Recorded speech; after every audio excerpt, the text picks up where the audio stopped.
Shalom, kära vänner.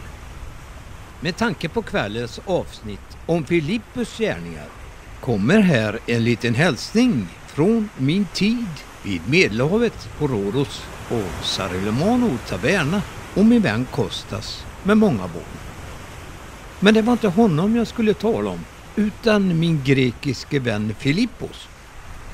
Han är numera en rörmokare och kyrkosångare och spelar grekisk mandolin, ludo, boende på ön till oss.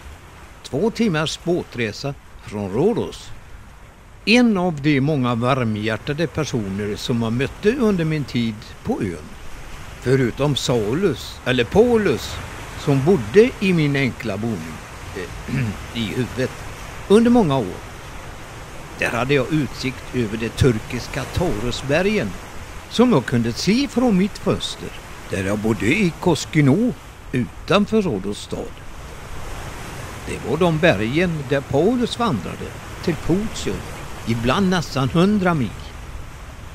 Sången heter Kyriaki, grekiska för söndag, och Kristus förekommer ganska ofta.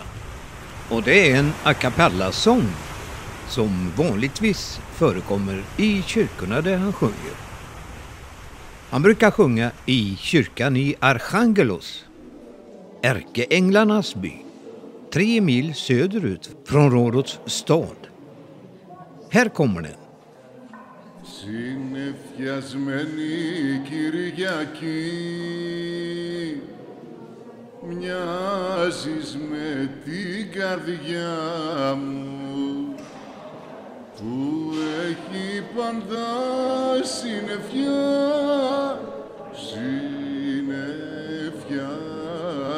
Χριστέ και Χριστέ και Παναγιά μου που έχει πάντα συννεφιά, συννεφιά.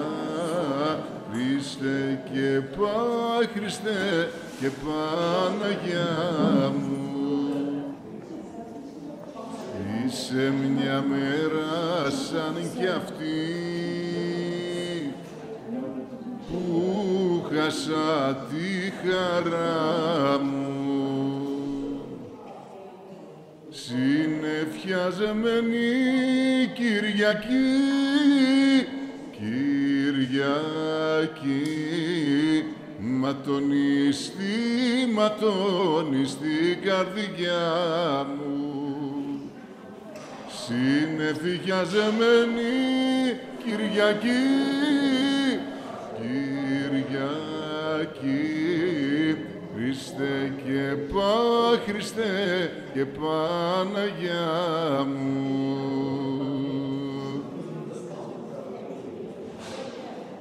Vi ses igen ikväll klockan 7.